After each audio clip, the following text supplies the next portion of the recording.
Desde uno de los estudios de Radio Universidad de Chile, haciendo Palestina por siempre y dialogando a partir de este instante desde Palestina, Palestina ocupada, con nuestro corresponsal, el cientista político Javier Apuey, que si no me equivoco, esta es una imagen que ya la conocemos a través de los distintos programas. ¿Estás en Beyala en este instante, en la ciudad de Beyala de Palestina? En saludos, sí.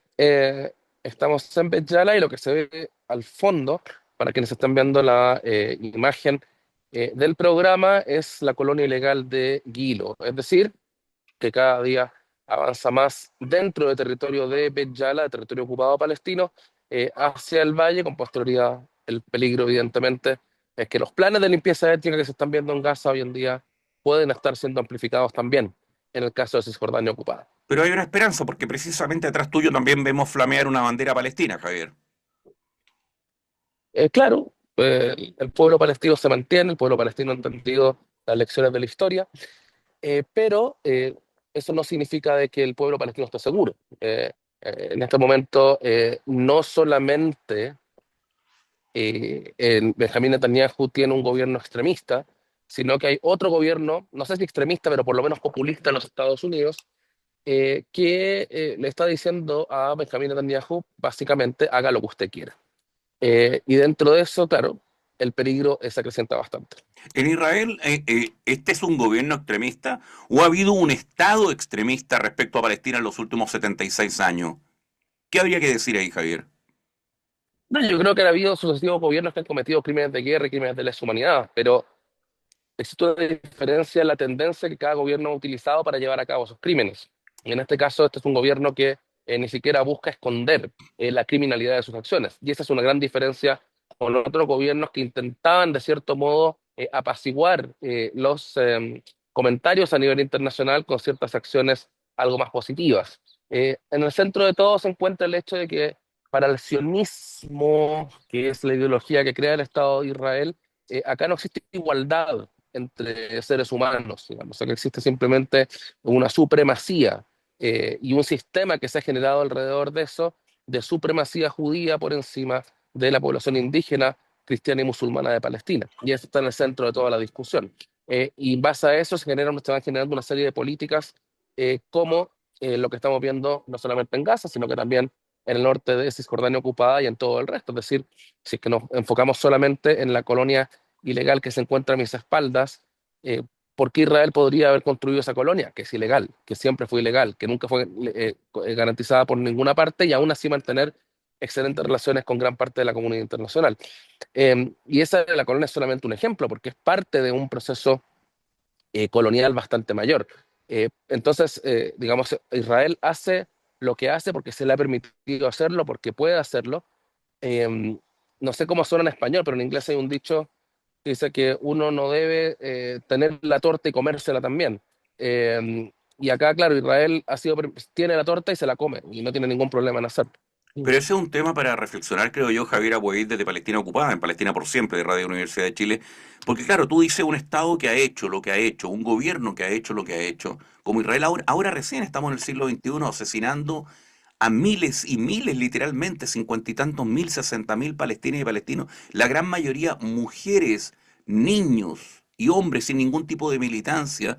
Y tú dices que ese gobierno que representa al Estado de Israel tiene excelentes relaciones con una gran cantidad de países en el mundo. Entonces, algo nos ocurre porque quien comete ese tipo de atrocidades, llámese Israel o llámese como se llame, debiese ser juzgado y debiese ser sancionado en cualquier sociedad que se llame mínimamente civilizada, creo yo. Sí, pero ahí se puede entrar en la discusión de qué es la civilización, porque para algunos la civilización no es exclusiva, o sea, no es inclusiva, perdón, sino que es exclusiva. Eh, Han habido gobiernos que han señalado de que la Corte, abiertamente, o funcionarios de gobierno, de que la Corte Penal Internacional no es para juzgar líderes de países como Israel, por ejemplo. Entonces, ¿para qué se creó? Para África. Entonces, digamos, para ser más claros al respecto, existe una realidad a nivel internacional donde abiertamente la vida de palestinos y palestinas no vale lo mismo que la vida de ciudadanos israelíes. Eso sí es simple. Acá yo con esto no quiero señalar de que la comunidad internacional está a favor del genocidio llevado a cabo en Gaza. Yo creo que no. Yo creo que gran parte de la comunidad occidental en particular le gustaría ver el fin de la ocupación israelí, le gustaría ver un Estado palestino independiente, la solución de dos estados que llaman. Yo creo que sí. pero no les afectan los casi 20.000 niños palestinos que han sido asesinados por Israel, para nada. Eh, es algo molestoso, pongámoslo así. Les gustaría que no suceda, pero no afecta a las relaciones. Esta semana, Gideon Saar, que es un extremista aún mayor que Benjamín Netanyahu, el ministro de Relaciones Exteriores de Israel, fue recibido literalmente con una alfombra roja en Bruselas y se reunió con los 27 ministros de Exteriores del Consejo de la Unión Europea. Y se llevó acá eh, un consejo de asociación que realmente es un insulto para los prácticamente 60.000 palestinos asesinados en Gaza durante estos últimos 16 meses. Y entonces, claro, esos premios que se van dando, la Unión Europea nunca se reuniría con un líder palestino que no estuviese a favor de la solución de dos estados, que dijese que acá no hay espacio para los israelíes, como hacía hacer con sus políticas el ministro de Exteriores israelí. Entonces, digamos, uno cuando se da cuenta de esas cosas entiende de que la posibilidad de generar políticas a nivel internacional depende bastante del origen que tenga cada uno. Y creo que es importante aceptar esas cosas, no por el hecho de normalizarlas, sino por el hecho de entender uno con quién está dialogando. Javier Abuey, nuestro corresponsal en Palestina Ocupada, estamos dialogando en este primer fin de semana de marzo en Palestina por siempre. La pregunta es, ¿cuál es la situación humana, social que hoy se vive en Palestina? No sé, esas son preguntas muy abiertas, muy extensivas. Podríamos estar un programa completo hablando. No, honestamente no sabría describir, pero lo que sí puedo decir es que este es un momento extremadamente sensible. Estamos entrando, o deberíamos ya haber entrado en la fase 2 del acuerdo de el cese al fuego en Gaza. A Benjamín Netanyahu no le interesa entrar en esta fase 2. Recordemos que este programa se está grabando el día viernes, en teoría el día sexto, viendo cuál va a ser esa situación. Pero a Benjamín Netanyahu le interesa bastante más volver a la guerra cometida, la guerra genocida cometida en Gaza, que llegar a la fase 2, porque como eso hemos explicado en programas anteriores, la fase 2 significa el que se tiene que retirar las fuerzas tropas israelíes de Gaza y declarar el fin de la guerra, además de continuar con los intercambios de prisioneros. Yo creo que a Benjamín Netanyahu eh, le podría importar menos el intercambio, pero yo creo que está completamente dispuesto a sacrificar a los israelíes, que son todos soldados que aún quedan en Gaza, entendiendo de que a Benjamín Netanyahu nunca el tema de los cautivos en Gaza fue su tema principal. Claro, uno entiende poco esto de la fase uno, la fase 2. Terminó la fase uno y se inicia la fase 2. ¿En qué consistió la fase uno? ¿En qué consistiría la fase 2, Javier Abuey? La fase uno fue simplemente que hay un cese al fuego, a pesar de que Israel, en el marco de esa fase uno asesinó a más de 100 palestinos en Gaza, digamos, incluyendo un cese al fuego, y dinámicas de intercambio de cautivos por prisioneros palestinos, que lo que terminó liberando prácticamente a 1.700 palestinos. Algunos de ellos con penas bastante altas, incluso penas de por vida, pero la gran mayoría de ellos ciudadanos comunes y corrientes, incluyendo centenares de mujeres y niños que fueron detenidos y que no tenían en Gaza y que no tenían absolutamente ningún cargo en su contra. Como señalaba una vez más el periódico The Guardian británico, un informe realmente impresionante, hace unos días más de 160 médicos y enfermeros y enfermeras palestinos se encuentran detenidos en este momento desde Gaza por las fuerzas de ocupación israelíes, y todo eso se ha ido llevando durante estos días también.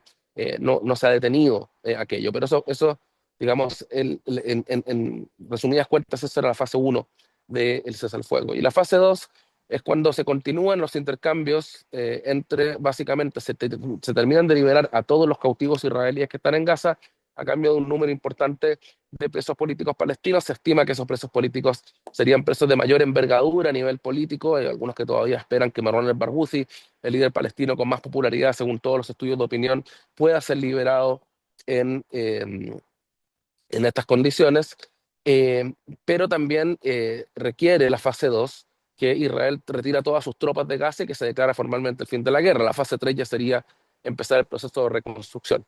Entonces, dentro de eso, a Israel no le interesa la fase 2, ya sea porque el tema de los cautivos israelíes no es una prioridad, insisto, para Benjamín Netanyahu, pero sino también porque hay muchas voces dentro de Israel que establecen de que los objetivos estratégicos establecidos por Israel para comenzar esta agresión genocida no se habrían cumplido, que jamás no habría sido destruido, de que sigue siendo una fuerza importante, entre otros elementos que efectivamente, como decían algunos analistas acá en la zona, Israel destruyó todo en Gaza salvo Hamas.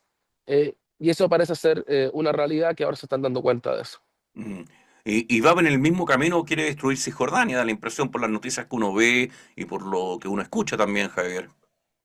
Así es, de hecho, un reportaje de hace un par de días en el canal 14 de Israel, el canal 14 es algo así como un mouthpiece, digamos, una especie de repetidora de Benjamín Netanyahu, donde están algunos de los periodistas más cercanos al gobierno de Benjamín Netanyahu.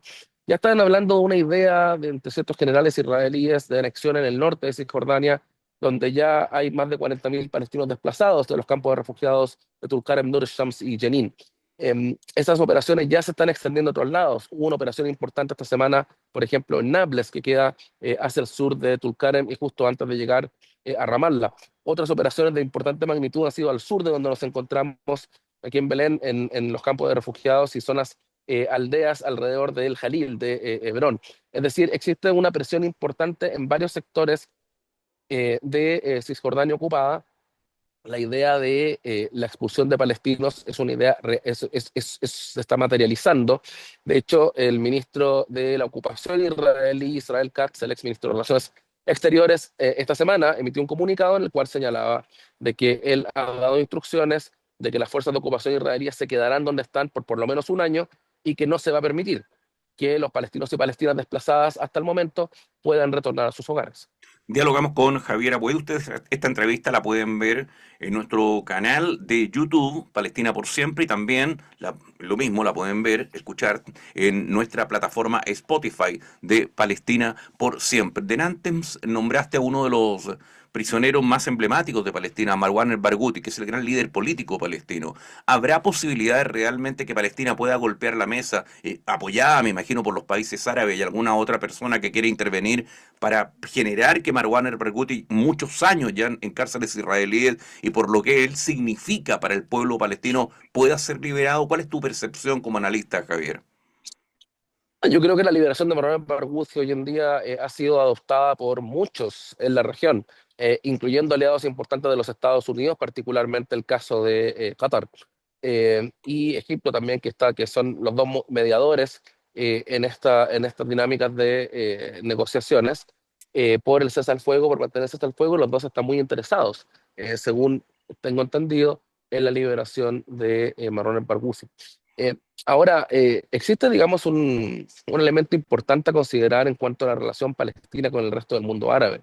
Yo creo que no es coincidencia que Qatar y Egipto estén a favor de esta liberación, entendiendo de que esta semana también se dieron muchas tensiones entre el liderazgo palestino y el resto del mundo árabe, particularmente por la reunión realizada el viernes pasado en Arabia Saudita, donde se reúnen básicamente la gran mayoría de los países árabes involucrados en lo que está sucediendo aquí en la zona, incluyendo Arabia Saudita, Emiratos Árabes, Qatar, Egipto y Jordania, sin el liderazgo palestino incluido. Entonces, esas son todas señales que se van dando y evidentemente que esas tensiones no significan de que el mundo árabe esté en contra de un Estado palestino. Marwan el-Barghouti sigue siendo el líder más importante que existe en todos los estudios de opinión y es una esperanza en gran medida para gran parte del pueblo palestino. Por ende, la liberación de Marwan Barghouti se va a mantener como uno de los temas más importantes a considerar durante todos estos días. ¿Y dónde radica la importancia de este líder político palestino encarcelado en prisiones del sionismo? Marwan el-Barghouti, ¿qué ha hecho en su trayectoria política más allá de todos estos años que lleva preso, que genera esta adhesión del pueblo palestino? Marwan el-Barghouti, en términos políticos, es un tremendo líder. Marwan el-Barghouti evoca bastante el liderazgo de Yasser Arafat, que era un liderazgo bastante inclusivo, que buscaba fortalecer la posición palestina en base a la unidad del pueblo palestino. Hoy en día no solamente hay un problema de desunión entre Fatah y Hamas y otros movimientos políticos palestinos, sino que también hay un problema de desunión dentro de Fatah mismo, que, digamos, Marwan el-Barghouti está completamente en contra de esa clase de situaciones. También hay que entender de que Marwan el-Barghouti fue uno de los principales líderes en la primera intifada, cuando hubo que combatir, combatió, pero también cuando se firmó el acuerdo de Oslo y comienza el proceso de paz, fue una de las personas que más promovió la idea del proceso de paz y la coexistencia pacífica entre dos estados, Israel y Palestina. Es decir, es un líder al estilo, digamos, sin querer exagerar para nada, estilo Nelson Mandela, de que cuando antes de que se han puesto acorde de cuáles son las etapas del proceso de liberación nacional que se han ido llevando a cabo. Y por ende es una persona que cuenta con bastante confianza por miembros de la comunidad internacional. Habrá que ver cuál es la posición de Estados Unidos al respecto. Recordemos de que en este momento la administración Trump está coordinando cada paso que da con el gobierno de Benjamín Netanyahu. Pero también hay que entender que a Benjamín Netanyahu le importa una serie de cosas en las cuales, independiente de todo lo pro-israelí que puede hacer la administración del presidente Donald Trump, van a tener que negociar algo y van a tener que entregar algo. A Netanyahu no solamente no le interesa entrar en una fase 2, muchos dicen que le interesa bombardear Irán, por ejemplo. Muchos dicen que le interesa la anexión de ciertas partes de Cisjordania, si no gran parte de Cisjordania. Entonces, digamos, para poder llegar a eso, alguna dinámica de negociación se va a tener que dar. Yo no sé qué es lo que va a entregar a cambio Benjamín Netanyahu, pero sí sé de que algo de presión hay sobre él para que dé alguna concesión en algún aspecto. Javier, el objetivo final, obviamente, es la constitución de un Estado palestino, que no sé por qué, bueno, no se logra todavía, han pasado tantos años, tanto sufrimiento, tanta sangre, pero antes del Estado palestino tiene que terminar la ocupación. En el contexto de todas estas atrocidades que han ocurrido en el último tiempo en Palestina ocupada, ¿qué hay de respecto a terminar con la ocupación de Israel en Palestina? Con todo lo que eso significa. Hay todo lo contrario. La ocupación se fortalece todos los días. La ocupación muestra y busca mostrar aún más cuál es el nivel de control que tiene sobre el pueblo palestino. Y esa es una realidad que existe constantemente, que la comunidad internacional sabe y tolera. Acá si es que se llega a normalizar la anexión de territorio ocupado, que es un crimen contra la humanidad según el derecho internacional humanitario. Esto no es algo que suceda del día a la noche, digamos, o de la noche al día. Es algo que lleva un proceso. Y ese proceso lo estamos viendo constantemente. Aquí, la bantustanización, es decir, la separación de las ciudades palestinas de una a otra, son una realidad. Hoy en día desplazarse de Ramallah a Belén 30 kilómetros puede tomar 4 horas, en algunos casos incluso más. Entonces, digamos, esas realidades, yo creo que Israel las está impulsando con dos posiciones, digamos, que van en paralelo. Por un lado, impulsar que parte del pueblo palestino termine yéndose de Palestina, pero también el hecho de poder el día de mañana decir, bueno, he removido un puesto de control y esa es mi concesión. Ahora, el puesto de control no debería estar partiendo por eso. Entonces, digamos, yo creo que se están preparando para alguna dinámica de negociación, aunque no sea con Palestina. Para Netanyahu, la negociación internacional más importante y la única que cuenta es la negociación entre Israel y Estados Unidos. Ellos negocian entre ellos, Estados Unidos adopta las posiciones de Israel y después las presenta al resto del mundo como una posición norteamericana. Ha sido una práctica de la diplomacia norteamericana por los últimos 30, 40 años, pero hoy en día bastante más gráfica, con los llamados a la limpieza étnica del pueblo palestino y con este video grotesco que entregó al mundo la administración de Donald Trump después de casi 60.000 palestinos y palestinas asesinadas en Gaza, mostrando lo más repugnante, lo más chabacano, lo más ordinario de una administración que promueve crímenes de guerra a nivel internacional como es la administración del presidente Donald Trump. ¿No hay líderes en la comunidad internacional, no hay estadistas en la comunidad internacional, o es simplemente que ellos pueden tener capacidades de líder o de estadista, qué sé yo, pero están absolutamente matriculados con la tesis de la ocupación genocida israelí? ¿Qué crees tú? ¿O falta realmente algunas personas que tengan el nivel como para ordenar esto? Hay una cosa de valores de por medio.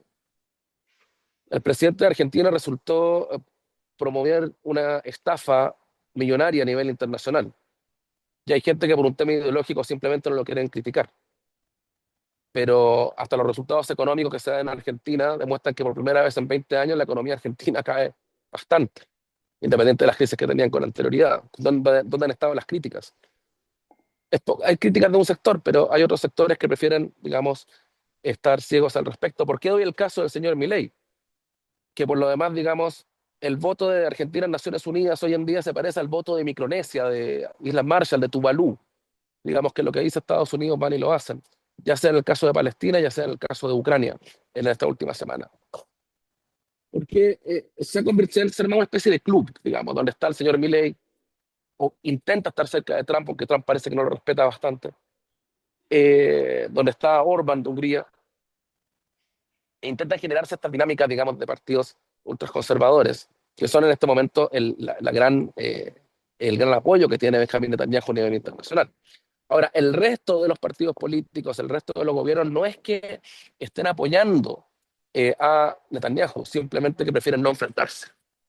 Y lo que ha hecho la Unión Europea esta semana con el acuerdo de asociación, el Consejo de Asociación con Israel, dice bastante al respecto.